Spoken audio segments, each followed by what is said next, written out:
parece haber una confusión en todo este asunto, cosa que nos enseña que la religión no ha sido provechosa, ¿sí? Que la religión no ha traído en sí beneficios en la sociedad. Hoy día nuestro país está, hermanos, corrompido, nuestro país está en esa corrupción, en esa maldad, en una degradación. El hombre, aún con religión, en vez de ir mejor, va peor. ¿Sí? Hemos tenido, hermanos, religión por años, pero no tenemos una sociedad distinta, compuesta de creyentes que hacen una diferencia en cómo viven sus familias, ¿verdad? Su fe no nos ha llevado a impactar a la sociedad, porque estamos llenos de religión. La palabra religión surge, para algunos estudiosos, la palabra religión se empezó a usar mucho en el siglo III y IV. La intención de usar el término religión, la palabra religión significa lo siguiente. Religión significa viene de la palabra latín religare, que significa tomar algo, acción de sujetar algo, tomarlo, ¿verdad? Tomarlo, sujetarlo fuertemente. La idea de la palabra religión era que los hombres se alejaban de Dios y había que agarrarlos y acercarlos a Dios. Esa era la intención de cuando surge la palabra religión. Pero lamentablemente lo último que hoy hacen las religiones es acercarte a Dios. Es lo último que hacen.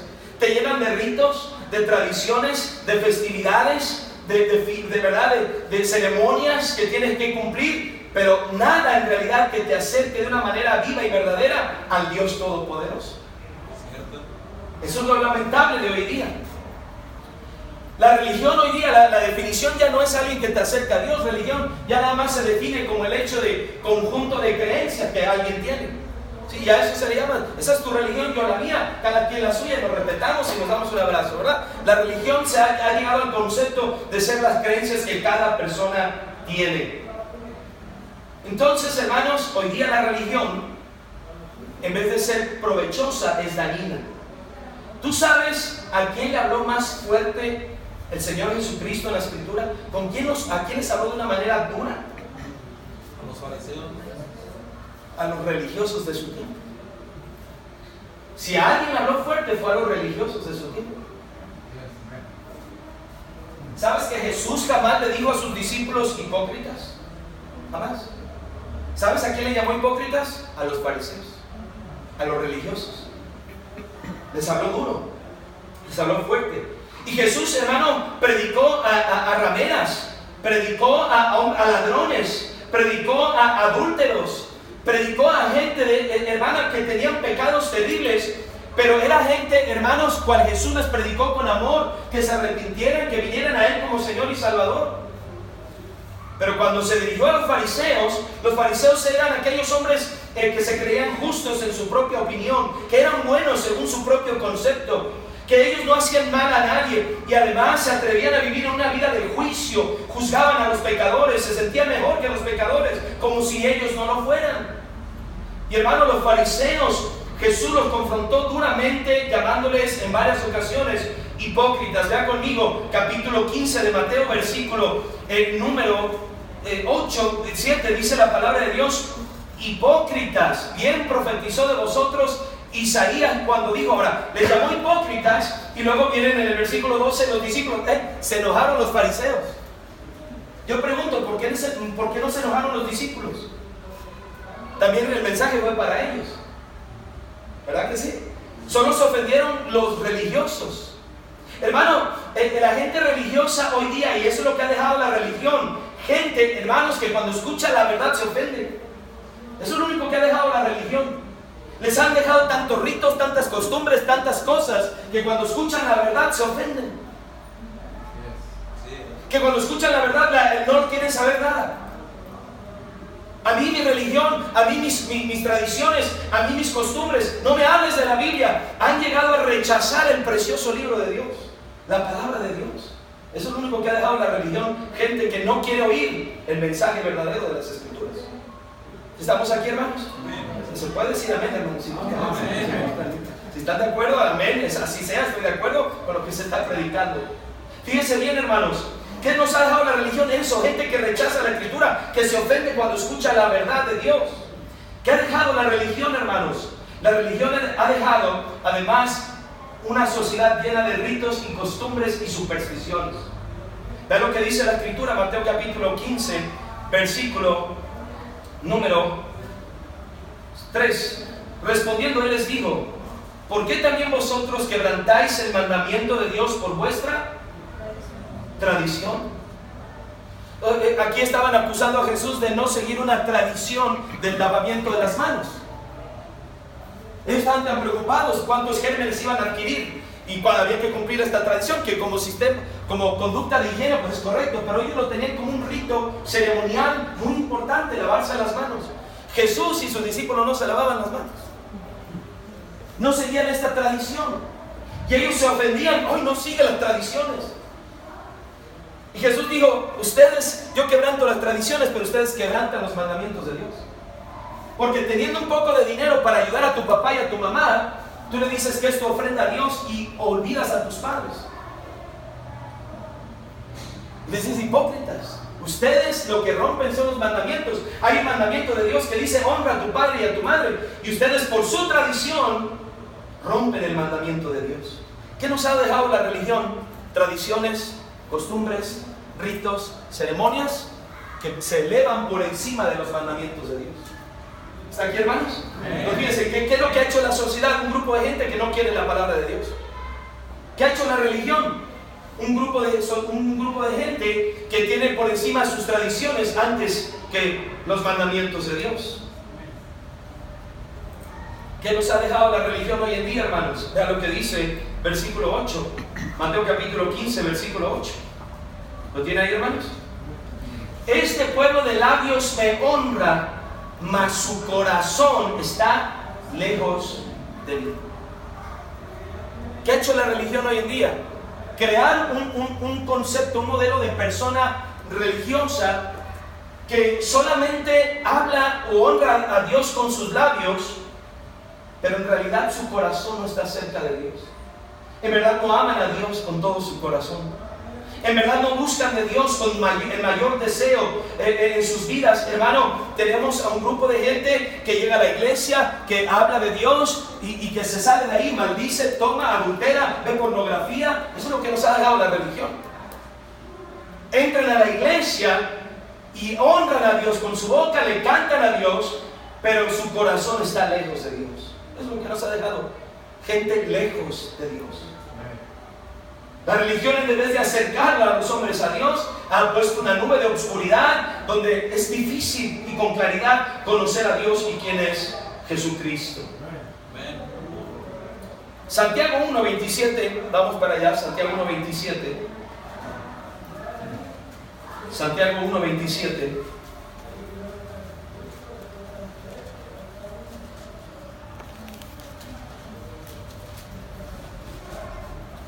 Santiago capítulo 1, versículo 27, dice la palabra del Señor.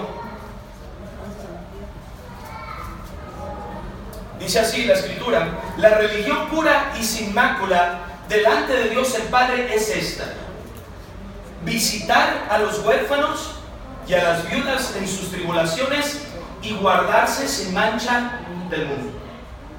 ¿Qué es la religión? ¿Qué es la religión buena delante de Dios? Es aquella que produce gente que ve por otros. ¿Verdad que sí, hermanos? Que te saca de tu vida de egoísmo y te hace ir a ver qué puedes hacer por los demás. Y hermanos, en la religión lo único que ha creado es un montón de gente que solo ve por sí mismo, que solo les importa lo de ellos y no lo de los demás. Dice Jesús: ¿te crees religioso? ¿Dónde está tu trabajo visitando huérfanos? ¿Dónde ves por las viudas? ¿Dónde ves por la gente necesitada? ¿Qué haces por los que necesitan algo? Es que yo soy muy cristiano porque voy a la iglesia y canto. Digo, pues por muy, parece que nomás me honras de labios. ¿Sí están aquí, hermanos? Parece que solo me honras de labios porque no hay acción en tu manera de vivir. Jesús le dijo a los fariseos, y lo he predicado en otras ocasiones, les llamó sepulcros blanqueados. Les dijo, ustedes como religiosos solamente se ocupan de que lo externo se vea bien, pero su corazón al estar lejos de mí es un corazón corrupto, un corazón lleno de maldad, de pecado. Por dentro están, dice Jesús, están como sepulcros blanqueados, llenos de corrupción, de puros huesos muertos, ¿verdad? Pura pestilencia. Hermano, así está el hombre religioso. Solo se ocupa de cambiar lo externo, y eso es lo que nos ha dejado la religión en nuestros días. Pero quiero decirte que gracias a Dios, quienes conocen a Jesucristo de manera personal, por la fe en Él, por la fe en su palabra, gracias a Dios pueden, hermanos, y podemos por la gracia de Dios, no caer en este hoyo de la religiosidad ni de la religión. En verdad podemos conocer de manera personal, espiritualmente hablando, a nuestro Señor Jesucristo. Podemos conocerlo a Él. Él es el que va a hacer la diferencia en nuestras vidas, el Señor Jesucristo. Querido hermano, ¿qué no nos han dicho? ¿Qué no han dicho las religiones acerca de Jesús? Y esta es la manera que usted debería plantear a un pecador que no conoce de Cristo. Ahora, cuando digo un pecador que no conoce de Cristo, es que usted también es un pecador que conoce a Cristo, ¿verdad? Ya no se me ponga así de soy santo, ¿verdad? Y ya no peco.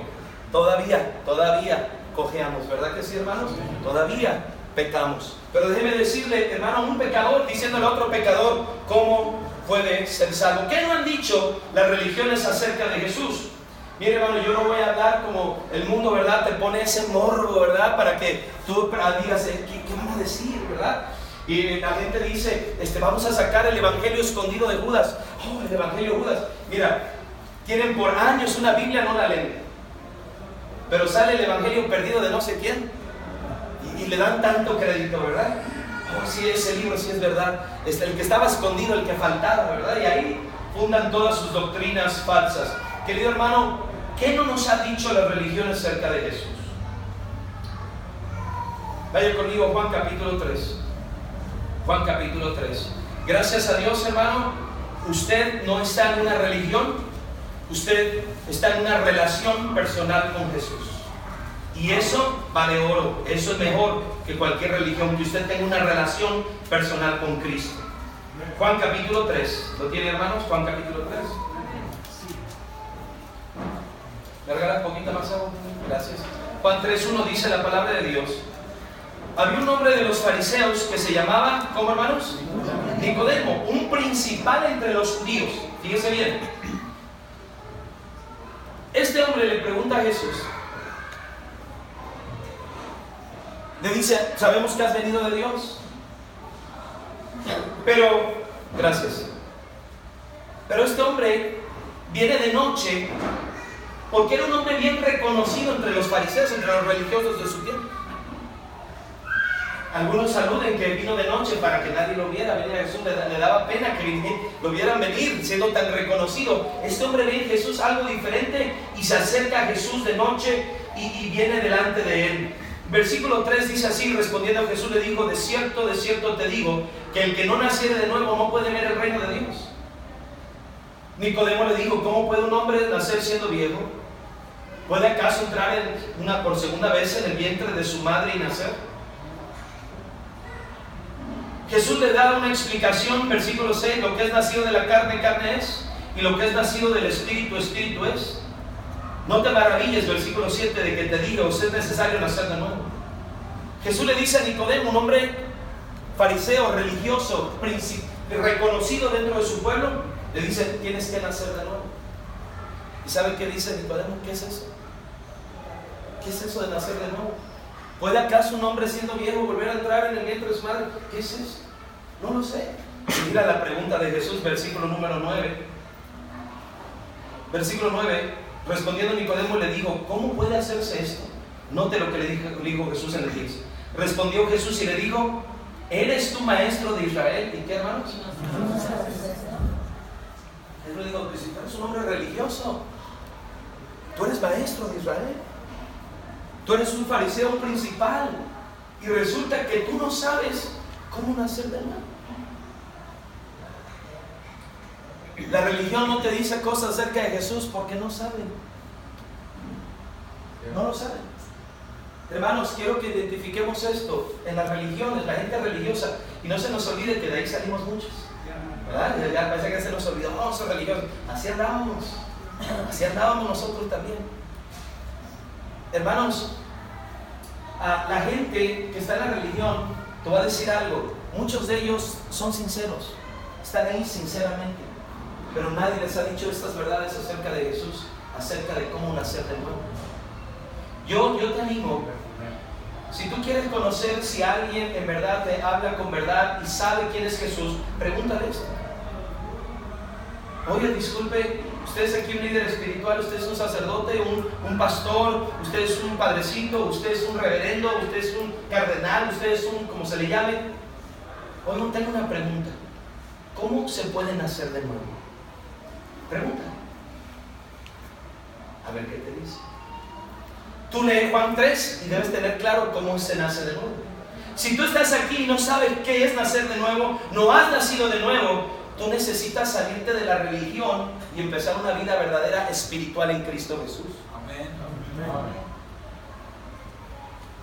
¿No sabes cómo nacer de nuevo y eres maestro de Israel? Uno habla, hermanos, y disculpe si no quiero ofenderle, pero uno habla con gente, líderes de la religión tradicional, catequistas y con otros grupos, y uno les habla lo que dice, no saben nada de la Biblia, es la realidad, no saben. No estoy hablando esto para jactarnos y decir nosotros sí sabemos, somos mejores. No somos mejores, somos pecadores también. ¿Sí? ¿Estamos aquí, hermanos? Pero tenemos la gracia de haber conocido a Jesús. Tú les preguntas si ellos no saben. Pregúntale a un líder espiritual, oiga, disculpe, usted es líder espiritual, sí. ¿Cómo se obtiene la vida eterna? ¿Qué es la vida eterna? Nada más 3 preguntas. ¿Cómo se nace de nuevo? ¿Qué es tener o cómo se puede tener vida eterna? ¿Y qué es la vida eterna? Si alguien te puede contestar eso, esa persona es de Dios. Esa persona ha nacido de nuevo. Esa persona conoce a Cristo en realidad. Pero si un hombre o un líder religioso no puede contestarte eso, es porque es religioso. Las religiones no te dicen esto acerca de Jesús. Deje terminar entonces. ¿Qué debo saber acerca de Jesús? Hermanos, así es como usted puede presentar el Evangelio a los que no conocen a Dios. Pongo mucha atención. Primero dígale al hombre su condición. ¿Cuál es la condición del ser humano? Todos somos pecadores. Romanos capítulo 3, versículo 23. Romanos capítulo 3, 23. ¿Cómo puedo yo hablarle a otra persona de lo que es el nuevo nacimiento, de lo que es nacer de nuevo, tener vida eterna? ¿Cómo puedo expresarlo a los demás? Fíjese bien, y si usted está aquí y no ha nacido de nuevo, no está seguro de tener vida eterna, aquí está para usted. Romanos 3:23. ¿Lo leemos todos juntos? ¿Qué dice, hermanos? Por cuanto todos pecaron y están destituidos de la gloria de Dios. Eso dice la Biblia, no lo digo yo, ahí está. Por cuanto todos pecaron y están destituidos de la gloria de Dios. El hombre tiene que reconocer, si quiere conocer en verdad a Cristo, tiene que reconocer su condición. Su condición es: todos somos pecadores. Pero hay algo que la gente y los religiosos no reconocen. Si tú les dices que son pecadores, muchos de ellos te van a decir: sí, tienes razón, soy pecador. Algunos hasta se jactan y dicen: no, sí, pecador, y muy pecador. Pero cuando tú les dices cuál es el mérito o qué es lo que merece el hombre pecador, entonces lo rechazan. Porque ¿qué es lo que merece el hombre pecador? Versículo 23. Por cuanto todos pecaron, ¿qué dice la Biblia? Y están destituidos de la gloria de Dios. El hombre debe entender, si vas a ganar un alma para Cristo, si lo vas a sacar de la religiosidad y en verdad va a conocer quién es Jesús, tienen que entender que son pecadores y que por el pecado el ser humano está destituido de la gloria de Dios, está separado de Dios. La gloria de Dios le es algo inalcanzable, están fuera de la gloria de Dios. Un buen ejemplo, vea conmigo Romanos capítulo 5, versículo 12. Romanos 5, 12.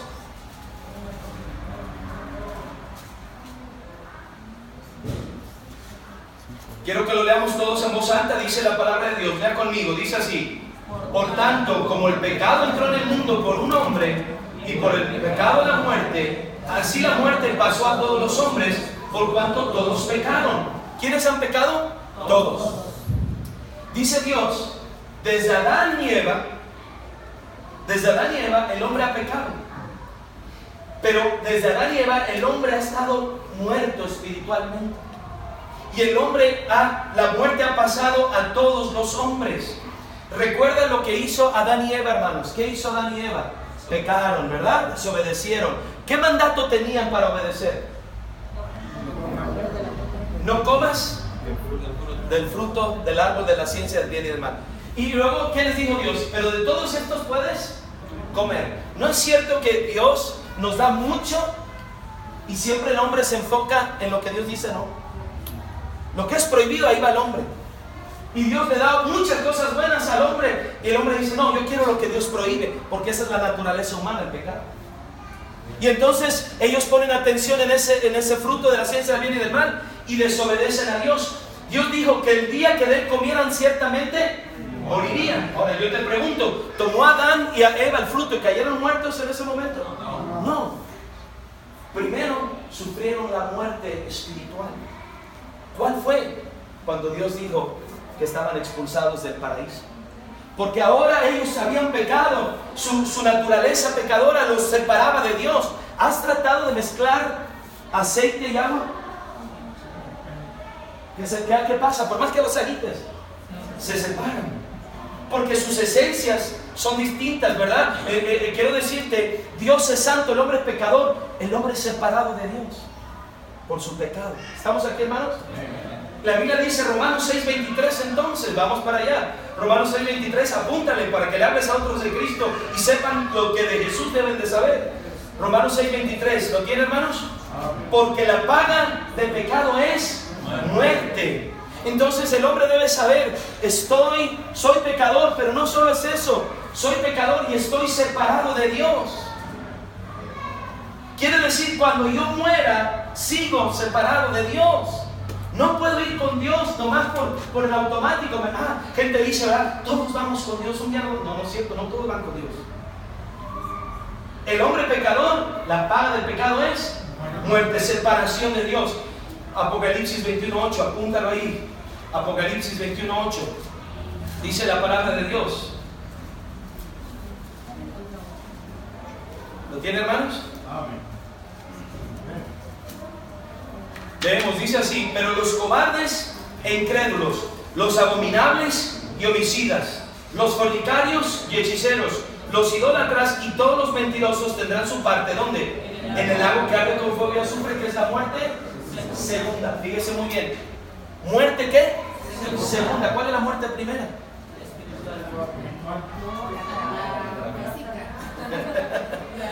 La muerte primera es cuando el médico dice, ya.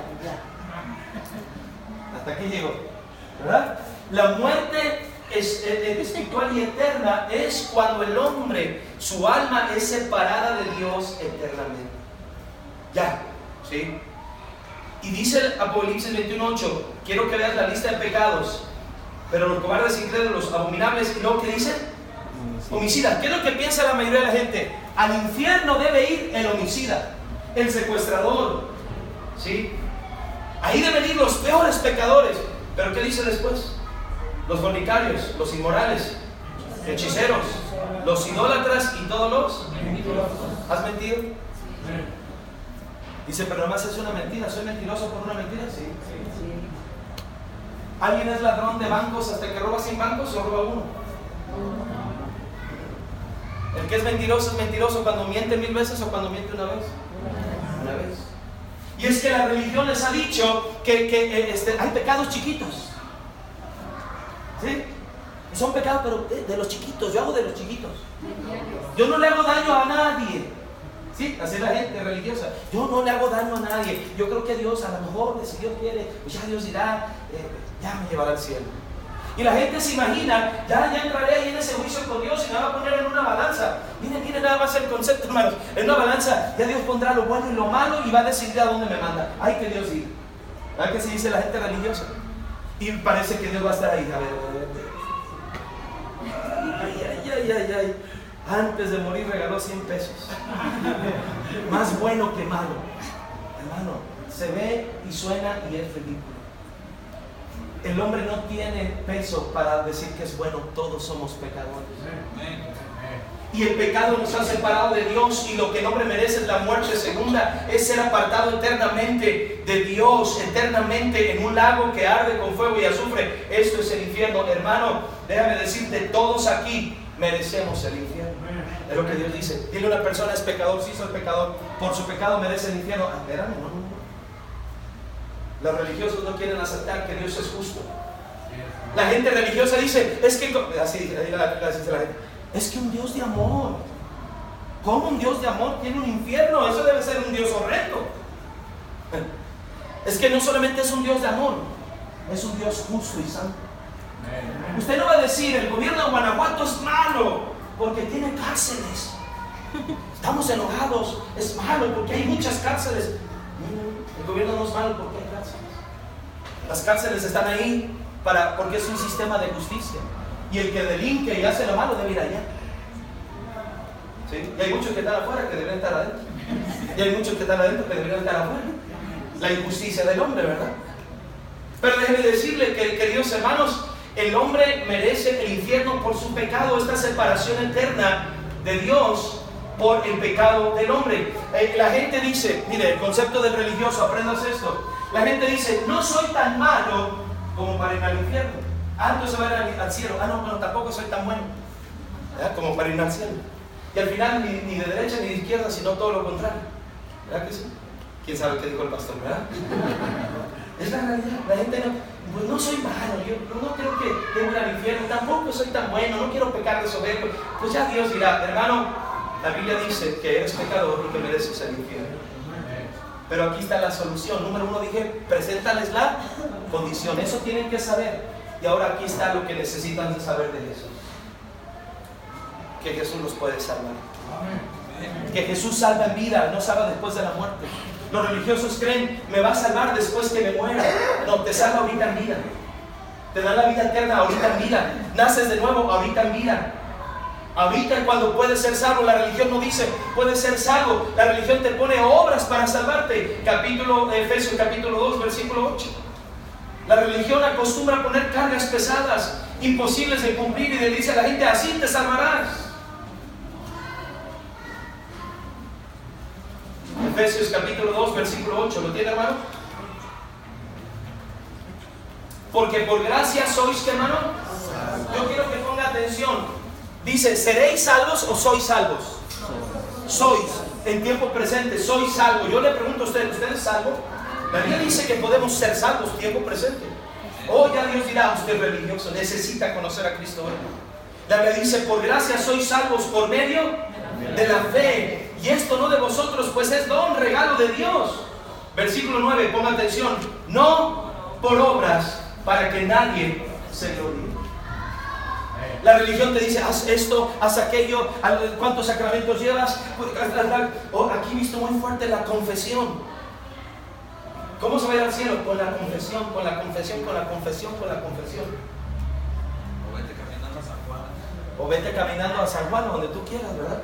Con obras, con sacrificios personales, la gente. Y al final hace 1000 cosas y al final dicen: ¿a dónde te vas a ir? ¿Quién sabe? No sé. Así la religión pone cargas pesadas. Sí. Y hermanos, ellos dicen: entonces mis obras me van a salvar. La Biblia dice: no. Versículo 9, pon ahí: no por obras, no por obras, no por obras. Tito 3:5, mira lo que dice la Escritura: tienes que mostrarle a la gente que no puede salvarse por sus obras propias. Tito capítulo 3, versículo 5. Tito 3:5. Ponga atención, los próximos 7 minutos vamos a terminar. Fíjense muy bien, Tito 3:5. Leámoslo todo en voz alta. Dice así la palabra de Dios. Todos, leamos: nos salvó no por obras de justicia que nosotros hubiéramos hecho, sino por, hasta ahí, su misericordia. Nos salvó, no dice nos salvará. ¿Estamos aquí, hermanos? Nos salvó, somos salvos. No por obras de justicia, no por obras para que no te jactes de que eres un gran santo. No. Nos salvó por su pura misericordia. Nos salvó por su pura gracia. Queridos hermanos, es entonces cuando la gente entiende su condición: soy pecador. ¿Estamos aquí, hermanos? Merezco el infierno. Las obras no me salvan, dice la Biblia. Las obras no me salvan. Número 4. Fuera de Jesús no hay salvación. Fuera de Jesús nadie salva. Pastor, pero San Pedro. Si San Pedro derramó su sangre por ti, si San Pedro vivió sin pecado en esta tierra, si San Pedro es Dios en carne, te puede salvar. Pero si San Pedro era un pecador como tú y como yo, pecador a pecador no pueden salvarse. ¿Estamos aquí, hermanos? Bueno, pero si Pedro no puede salvarme, tal vez la madre de Dios pueda salvarme. Déjame explico. Nos equivocamos al utilizar el término madre de Dios, porque Dios es eterno. Él estaba antes de todas las cosas. ¿Estamos aquí, hermanos? Él es el creador, antes de él no había nada. María es la madre de Jesús, Dios en carne, pero no significa que en la eternidad hay madre y luego hay Dios. Dios ha existido eternamente. ¿Estamos aquí, hermanos? Entonces, tampoco me puede salvar ella si ella vivió sin pecado y es Dios en carne, y si ella derramó su sangre en la cruz, te puede salvar, si no, no te puede salvar. Entonces, hermanos, ¿qué tiene que entender la gente? Que fuera de Jesús no hay salvación. Hechos 4.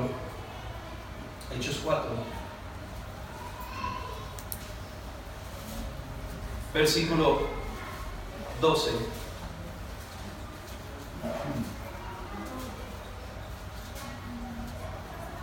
¿Lo tienen, hermanos?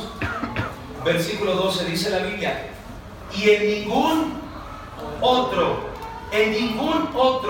hay salvación, porque no hay otro nombre bajo el cielo dado a los hombres en que podamos ser. No hay ningún otro nombre. El único nombre que da salvación es Jesús, porque Jesús significa Salvador. Él es el Salvador.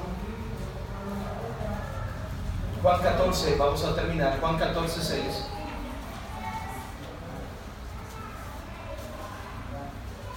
Juan 14, 6. ¿Lo tienen, hermanos? Jesús le dijo: yo soy el camino. Juan 14, 6. Jesús le dijo: yo soy el camino y la verdad y la vida. Subraye: nadie viene al Padre sino por mí. Se lo voy a decir así: Jesús tiene el monopolio de la salvación. ¿Usted que le gustan los negocios? Jesús tiene el monopolio de la salvación. Nadie más puede salvar, solo Jesús le puede salvar. ¿Cuándo me puede salvar? En vida. Hoy me puede salvar. Si usted está aquí y dice: Pastor Alfredo, en realidad no sé si he nacido de nuevo, no sé si tengo vida eterna, no sé si soy salvo, en mi mente están dando vueltas, no tengo esa seguridad, tal vez he sido simpatizante, he ido como un religioso a la iglesia, pero nunca nadie me había dicho estas cosas acerca de Jesús, de mi condición y de cómo puedo ser salvo. Usted necesita ser salvo hoy. Termino con esto. Todo aquel que confía en Cristo y en la obra que Cristo hizo en la cruz y en su resurrección de entre los muertos, si usted dice: yo puedo ser salvo porque Jesús me puede salvar, Él es el único que me puede salvar, y entonces yo creo que me puede salvar. ¿Sí estamos aquí? Él es el único y me puede salvar hoy que estoy vivo, me puede dar la salvación. Si usted lo cree, entonces Dios le da la salvación. Por una fe, por la pura gracia y misericordia de Dios. Juan capítulo 3. Regresamos a dos pasajes y terminamos. Juan 3, esa plática entre Nicodemo y Jesús. Mire lo que le dijo a este hombre religioso que no sabía que era nacer de nuevo. Y le dijo: ¿eres tú maestro de Israel y no sabes? Capítulo 3, ¿lo tiene, hermanos? Versículo 15. Jesús está hablando con Nicodemo y le dice lo siguiente: para que todo aquel, en el hijo hablando de Jesús mismo, para que todo aquel que en él cree, ¿qué dice? No se pierda, mas tenga vida eterna. Versículo número 16, porque de tal manera amó Dios al mundo que ha dado a su Hijo unigénito, para que todo aquel que en Él cree, no se pierda, mas tenga vida eterna. 18, el que en Él cree no es condenado, pero el que no cree ya ha sido condenado. ¿Por qué? Porque no ha creído en el nombre del unigénito Hijo de Dios. Juan 3:36. El que cree en el Hijo, ¿qué dice la Biblia?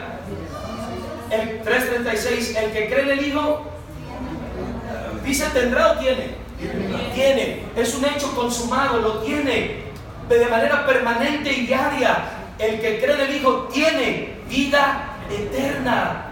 Pero el que rehúsa creer en el Hijo no verá la vida, sino que la ira de Dios está sobre él. Juan 5:24.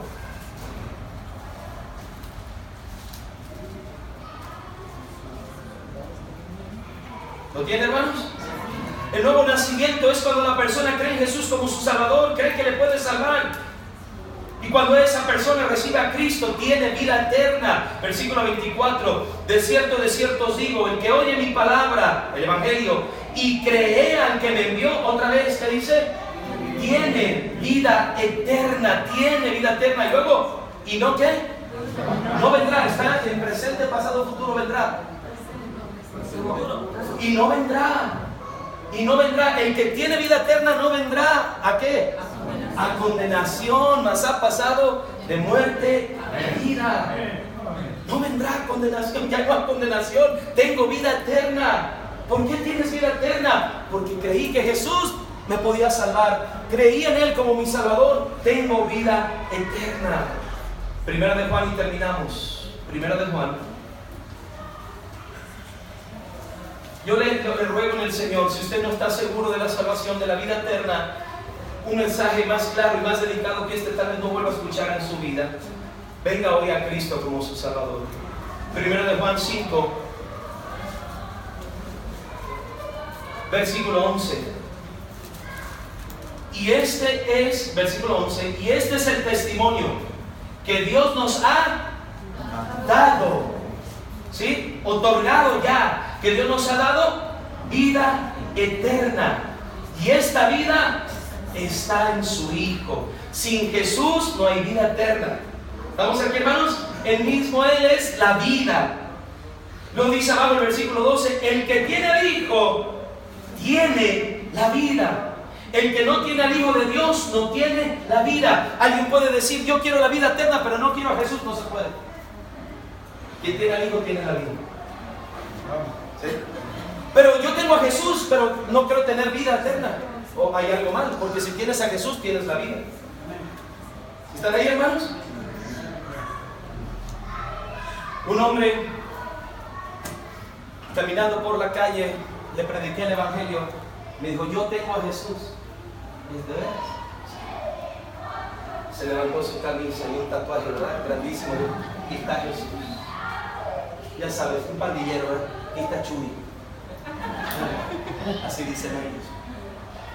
Yo dije, no le digas Chuy. Además, a lo mejor ese sí, porque ese no es el Jesús de la Biblia. Es una imagen que la gente ideó. Una imagen europea, ¿verdad?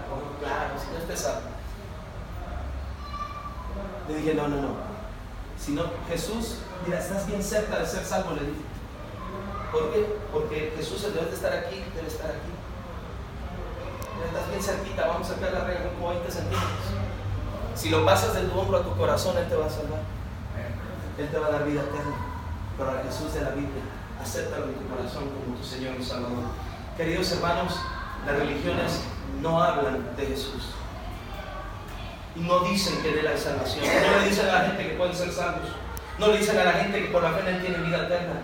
Ahí los tienen enclaustrados, viviendo cargas pesadas, tienes que hacer esto para salvarte, y así, y el hombre siguiendo los ritos, siguiendo las ceremonias, siguiendo los sacramentos, las festividades, a ver si un día soy salvo. Qué hermoso es conocer a Jesús. Qué bueno saber que el que cree en Él tiene vida eterna. El religioso se enoja, dice, no, como los fariseos. Dejemos de ser religiosos. Creamos lo que Dios ha dicho. En Cristo hay salvación.